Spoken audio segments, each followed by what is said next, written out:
Hello friends, welcome in another tutorial video of Rastrade classes. Friends, today we are going to discuss the structure of plasma membrane. In earlier video, we discussed the different type of model of plasma membrane. Today we are going to discuss the fluid mosaic model. Fluid mosaic model, according to this model, is proposed by Nicholas and Singer in 1972. सो इस model में Nicholas singer ने क्या कहा, उन्होंने कहा कि जो plasma membrane है ये बाइलेयर स्ट्रक्चर है।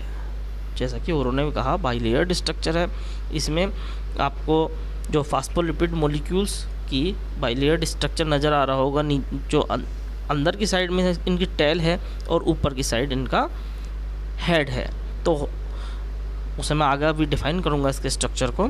और आप देखें कि इसके अंदर बहुत सारे स्ट्रक्चर्स जो हैं वो एम्बेडेड हैं। जो प्रोटीन है उसके सरफेस पर भी एम्बेडेड है और इसके जो अंदर भी सरफेस पे भी अटैच है और अंदर एम्बेडेड पोजीशन में भी है, यानी कि धसे हुए हैं। तो इसे क्वासी फ्लूइड उन्होंने कहा। क्वासी फ्लूइड का मतलब ये कि सेमी सॉलिड स्ट्रक्चर है जिसके अंदर जो हर समय बह रहा है, मतलब बहुत स्लो मोशन में। तो इसके अंदर कोई भी स्ट्रक्चर अभी इस पोजीशन में है तो ये पोजीशन अपनी चेंज करते रहते हैं। तो फ्लूइड मोज़ेक क्यों कहा गया, क्वासी फ्लूइड तो इसको कहा गया। मोज़ेक यानी कि randomly things are present over, कि कोई एक निश्चित निर्धारित पोजीशन नहीं है कि ये चीज़ यहाँ होगी, ये चीज़ यहाँ होगी।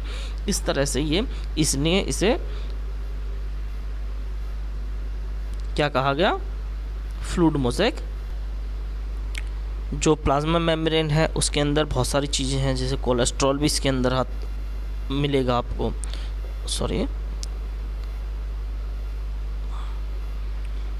कोलेस्ट्रॉल है यहाँ आपका, और ये क्या है, ग्लाइकोलिपिड्स हैं और ग्लाइकोप्रोटीन है। जो लिपिड के साथ में जो कार्बोहाइड्रेट्स अटैच हो गए वो ग्लाइकोलिपिड्स के फॉर्मेशन करते हैं, और जो प्रोटीन के साथ में बॉन्ड बना लेते हैं वो ग्लाइकोप्रोटीन बन जाते हैं। देखिए प्रोटीन्स हैं, प्रोटीन्स आर इंट्रेंसिक और एक्सट्रेंसिक। जो एक्सट्रेंसिक मतलब कि पेरिफेरल, देखिए पेरिफेरल प्रोटीन्स हैं। और उसके बाद जो इंट्रेंसिक प्रोटीन ये रहे बिल्कुल जो इसके अंदर धसे हुए हैं, इसके अंदर क्रॉस सेक्शंस के अंदर आप देख रहे हैं कि आर पार इसके अंदर एम्बेडेड फॉर्म में है। और जो आपके पेरिफेरल या एक्सटेंसिक प्रोटीन है, ये प्रोटीन जो होते हैं ये सरफेस से अलग भी डिटैच भी हो सकते हैं और जुड़ भी सकते हैं, जबकि ये जो इंट्रेंसिक प्रोटीन है ये अपनी जगह फिक्स होते हैं। इंटीग्रल भी हम इसे प्रोटीन कह सकते हैं। और यही प्रोटीन डिफरेंट टाइप के चैनल्स बनाते हैं।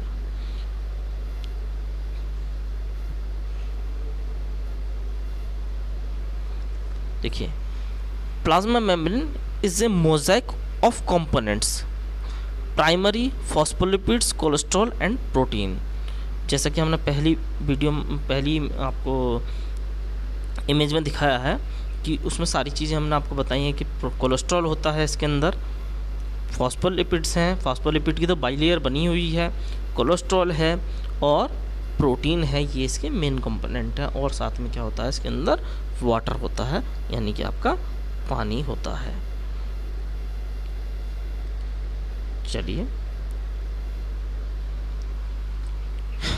इस बात को हमने पहले भी बताया था कि स्ट्रक्चर जो है, जो इसकी विड्थ है यानी थिकनेस जो है वो 75 to 250 एंगस्ट्रॉम के बीच में वेरी करती है सेल टू सेल।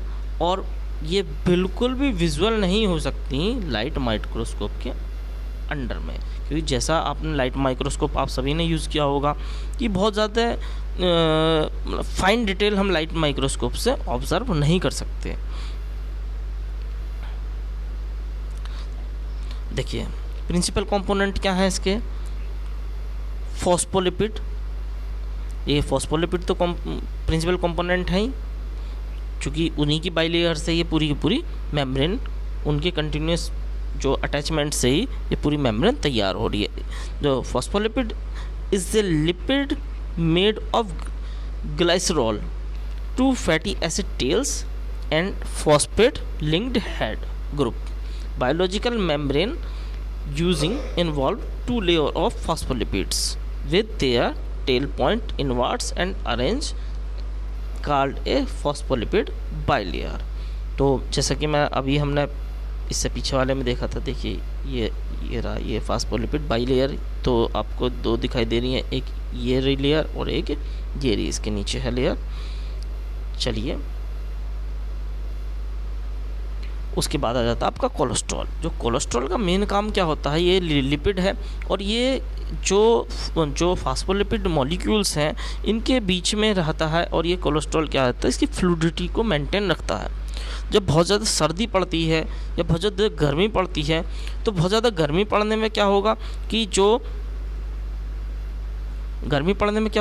कि जितने भी ये मॉलिक्यूल हैं इनके बीच की डिस्टेंस बढ़ जाएगी, और बढ़ जाएगी तो इसकी फ्लूइडिटी ज़रूरत से ज़्यादा ना बढ़ जाए, तो इन्हें बांधे रखने का काम भी क्या करता है, आपका कोलेस्ट्रॉल करता है।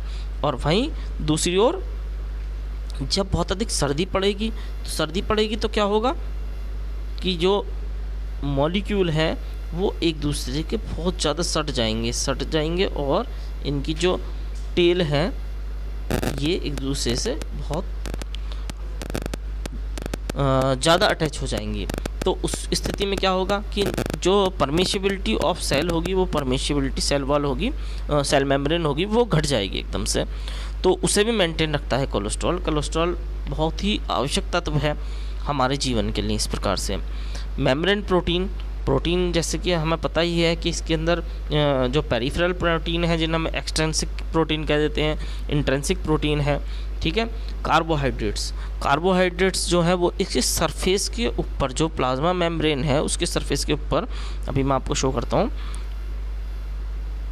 देखिए ये कार्बोहाइड्रेट्स जो हैं इसके सरफेस के ऊपर लग रहे हैं, ये क्या है, ग्लाइकोप्रोटीन की फॉर्म में भी है, ग्लाइकोलिपिड की फॉर्म में भी है। एक्चुअली क्या है, ये जो कार्बोहाइड्रेट हैं इसे आइडेंटिटी प्रोवाइड करते हैं सेल मेम्ब्रेन को। जो डिफरेंट सेल मेम्ब्रेन की डिफरेंट आइडेंटिटी होती है, उसी से सिग्नल ट्रांसडक्शन होता है, उसी से हमारी जो इम्यूनिटी सिस्टम हमें या किसी भी जो लिविंग ऑर्गेनिज्म को डिटेक्ट कर लेता है कि भाई इसके अगेंस्ट में कार्रवाई करनी है, ये एंटीजन है और ये एंटीजन नहीं है, ये अपने बॉडी का पार्ट है। ऑटो इम्यूनिटी डिसऑर्डर में यही तो होता है कि इम्यून सिस्टम बहुत ज़्यादा रिएक्ट करने लगता है और वो इसे जो अपनी बॉडी की ही जो सेल्स होती हैं उन्हें डिटेक्ट करने में फेलियर हो जाता है। अब थोड़ा सा मैं इसकी स्ट्रक्चर की बात कर लेता हूँ। फॉस्फोलिपिड जो मॉलिक्यूल है, अब उसमें आप देख रहे हैं इसके अंदर क्या है, एक तो हाइड्रोफोबिक टेल है और हाइड्रोफिलिक हेड है। हाइड्रोफोबिक मैंने पहली वीडियो में भी बताया था आपको कि हाइड्रोफोबिक जो कि पानी से डरता हो, पानी से दूर भागने वाली चीज़, और देखिए इसे थोड़ा सा देख लेते हैं, देखिए ये रहा, ये हाइड्रोफोबिक है, हाइड्रोफिलिक है और ये हाइड्रोफोबिक है। तो ये जो हेड है ये तो रहता है बाहर की तरफ, चाहे वो सेल के इनर एनवायरनमेंट की साइड डायरेक्टेड रहे, क्योंकि बाइलेयर है। बाइलेयर का मतलब देखिए ऐसे ये बाइलेयर बनती है, हेड बाहर की ओर डायरेक्टेड रहते हैं और जो इनकी टेल्स हैं वो एक दूसरे की ओर डायरेक्टेड रहती हैं। अब आप देख रहे हैं कि जो टेल दोनों जो टेल की स्ट्रक्चर है वो ऑलमोस्ट सेम नहीं है। यहाँ पर देखिए एक जो है एक किसकी है, सैचुरेटेड फैटी एसिड की बनी हुई ये वाली, ये स्ट्रेट है। सैचुरेटेड फैटी एसिड वाली स्ट्रेट क्यों है, क्योंकि इसके अंदर कोई भी डबल बॉन्ड नहीं है, और जिसके चलते ये क्या है, ये एकदम स्ट्रेट है। वहीं हम बात कर रहे हैं किसकी, हम बात कर रहे हैं अनसैचुरेटेड की, तो इसके अंदर डबल बॉन्ड है, एक भी है, एक से ज़्यादा भी है, तो इस कारण ये एक साइड की ओर थोड़ा सा डिकम्बेंट हो गई है, थोड़ी सी झुक गई है। इसका भी बड़ा गेम है, आगे जैसे जैसे आगे बढ़ेगी तो इसका बहुत बड़ा रोल है। तो मैं आपको समझाऊंगा कि इसकी फ्लूइडिटी को कैसे मेंटेन रखती हैं हाई टेम्परेचर और लो टेम्परेचर में आने पर। देखिए उसके बाद आपका आ जाता है phospholipid arrange in A bilayer make basic fabric of plasma membrane and ये क्या है, एम्पीपैथिक नेचर के होते हैं। किस नेचर के हैं, एम्पीपैथिक नेचर का। एम्पीपैथिक यानी कि ये हाइड्रोफिलिक भी है और हाइड्रोफोबिक भी है। Both things are over here, hydrophilic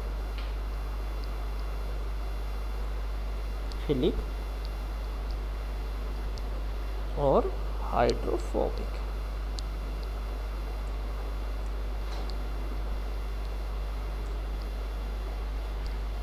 मतलब दोनों की दोनों चीज़ें, दोनों ही नेचर हैं इसके अंदर।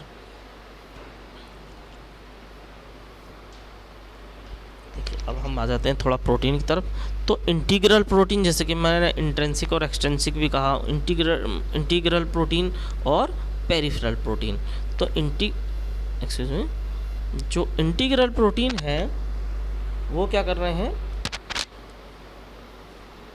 इसके अंदर देखिए ये देखिए ये इंटीग्रल प्रोटीन है, और ये पेरिफेरल प्रोटीन है, ये इसकी पेरिफेरल पे लगे हुए हैं। इन्हें इंट्रिंसिक और एक्सट्रिंसिक प्रोटीन भी कहा जाता है। इंट्रिंसिक जो कि अंदर फिक्स है, एम्बेडेड है, ये अपनी पोजीशन से बिल्कुल इसकी मतलब सेल वॉल्स जो प्लाज्मा मेम्ब्रेन से अलग नहीं हो सकते, ये क्या कहलाते हैं, इंटीग्रल या इंट्रिंसिक प्रोटीन।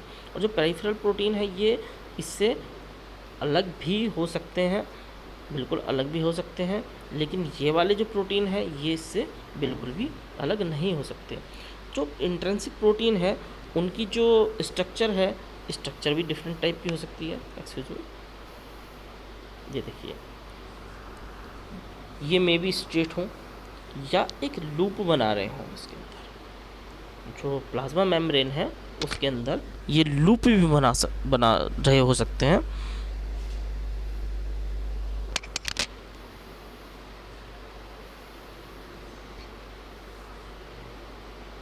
इसके बाद हम डिस्कस करते हैं कार्बोहाइड्रेट की।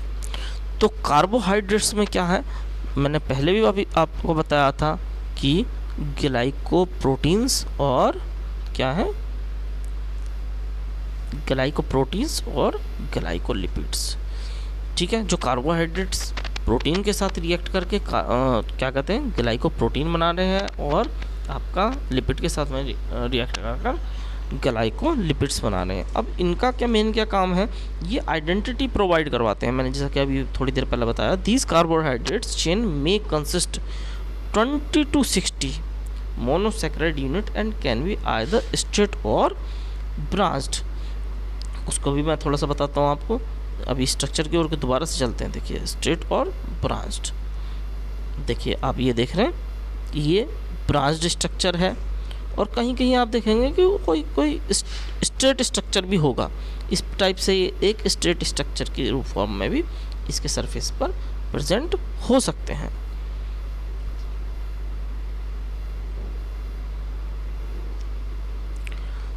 और इसके बाद along with membrane protein these carbohydrate form distinctive cellular markers. मैंने अभी बताया था कि आपको कि इसको आइडेंटिटी प्रोवाइड करते हैं। सेलुलर मार्कर्स हैं ये,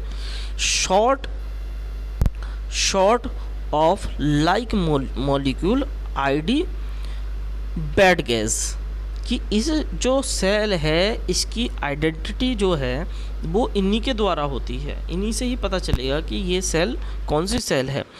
this allow cell to recognise each other. These markers are very important in immune system, allowing immune cell to differentiate between body cell which they shouldn't attack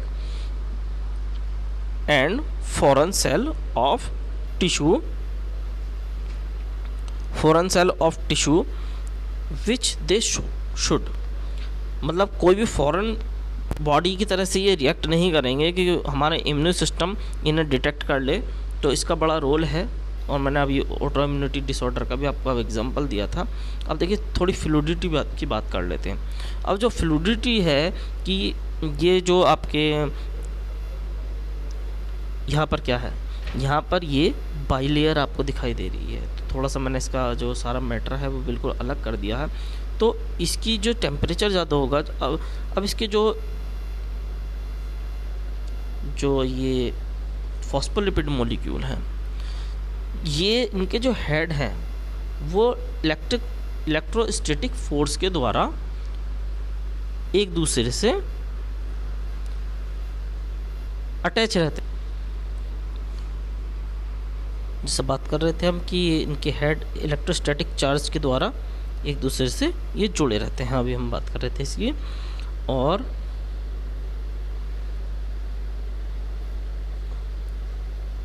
चलिए carbohydrate तो हो चुका हमारा, membrane fluidity, okay. Next देखिए, ये आप structure देख रहे हैं इसका, जो फास्फोलिपिड मॉलिक्यूल का है। ऊपर ये फास्फेट और ग्लिसरॉल, ये फास्फोलिपिड का हेड है। ये क्या है? हाइड्रोफिलिक है, यानी वाटर लविंग है। और ये जो टेल है ये हाइड्रोफोबिक है। तो ये टेल जो है, टेल जो दो लेयर्स हैं उनकी टेल्स जो हैं वो एक दूसरे की ओर डायरेक्टेड रहती हैं। इस तरीके से ऐसे एक ये स्ट्रक्चर तैयार हो जाता है। अब आप देख रहे हैं कि जो एक सैचुरेटेड जो फैटी एसिड की टेल है और दूसरी अनसैचुरेटेड की है। तो इससे अनसैचुरेटेड के अंदर मैंने पहले बताया था इसके अंदर डबल बॉन्ड नहीं होते, इसके अंदर डबल बॉन्ड होते हैं। तो इसका फ़ायदा क्या है कि एक जो एक टेल है वो एकदम स्ट्रेट है, एक टेल थोड़ी सी टेढ़ी है। क्यों व्यवस्था ऐसी की तैयार है, करी गई, या प्रकृति ने क्यों ऐसी इस प्रकार की चीज़ें तैयार करी कि जो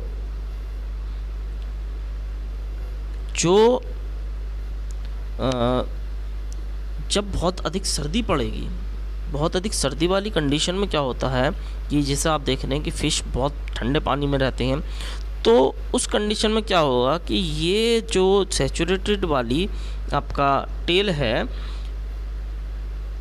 ये एक दूसरे, तो इसमें क्या होता है जो सैचुरेटेड जो टेल है फैटी एसिड की, ये एक दूसरे से बहुत ही टाइटली अटैच हो जाती है, कॉम्पैक्टली अटैच हो जाती हैं बहुत कूलर एनवायरनमेंट में।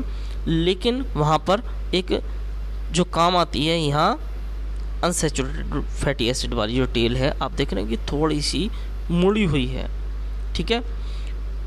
इसके मुड़े होने से क्या होता है कि जो हमारी प्लाज्मा मेम्ब्रेन है वो एकदम से कोई टाइट पैक स्ट्रक्चर नहीं बन पाती, जिससे कि अंदर और बाहर आयन की मूवमेंट्स में बंद हो पाए।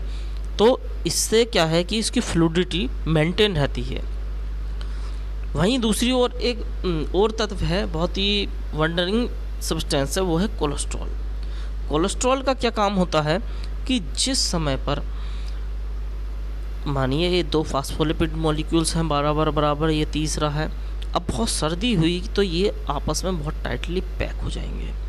लेकिन जब सर्दी नहीं होगी या गर्मी होगी तो ये एक दूसरे से बहुत ज़्यादा दूर हो जाएंगे।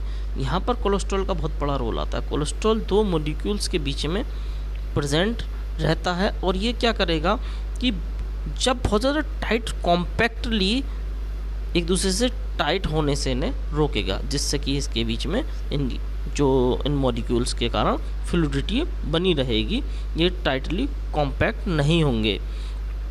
उसके बाद क्या होता है कि अगर बहुत ज़्यादा गर्मी वाली कंडीशन आ गई तो मॉलिक्यूल एक दूसरे से बहुत ज़्यादा दूर होने लगे हैं, बॉन्ड वीक हो जाएंगे। लेकिन उस कंडीशन में भी क्या करेगा कोलेस्ट्रॉल इनके बीच में प्रेजेंट है और इनको बाइंड करे रखेगा। ये लिपिड है कोलेस्ट्रॉल एक, और ये बाइंड करे रखेगा और इन्हें बहुत ज़्यादा दूर नहीं जाने देगा, दूर जाने से ना रोकेगा।